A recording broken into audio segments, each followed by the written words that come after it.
KB dan TK, betul ya?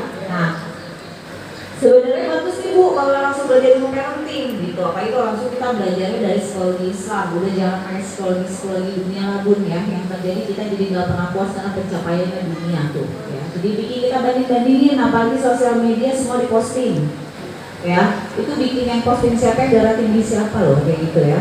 Jadi kita kalau kita udah pakem, kita tahu ilmunya, kita tuh gak gampang kena kompor ya, karena kita udah tahu ilmunya. Maka sekarang orang tua harus tahu ilmunya. Kalau enggak nanti kita gampang burn out, akhirnya stres, akhirnya depresi, akhirnya anak jadi korban dari emosi kita yang gak baik-baik aja. Nah jadi itu kenapa? Karena kita gak punya pakemnya gitu. Gimana sih mendidik anak?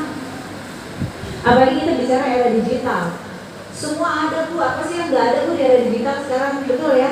Kalau orang tuanya nggak tahu gimana cara mendidik, rusak ini Bu anak kita Bu.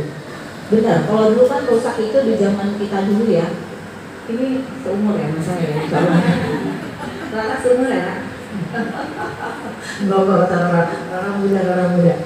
Ya jadi kalau misalnya zaman kita dulu kan kalau yang nakal tuh yang ngayap keluar rumah pulangnya malam ya. Sekarang di rumah aja belum tentu dia anak baik. Kan kita nggak tahu apa yang dia tonton, apa yang dia lihat. Nah ini bahayanya era digital.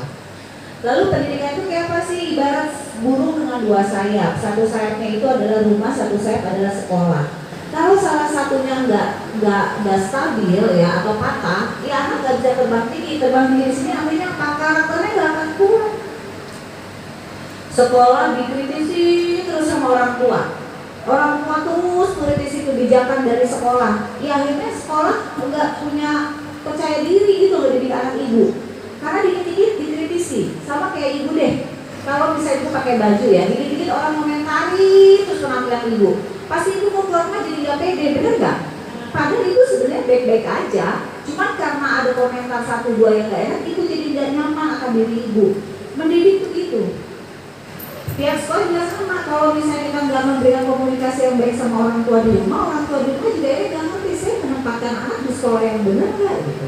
Jadi ibaratnya harus ada dua komunikasi. Karena apa? Karena kita sama-sama mendidik anak yang sama. Di sekolah kita didikkan di sini, di rumah kita yang mendidik. Nah ini dua-duanya harus align.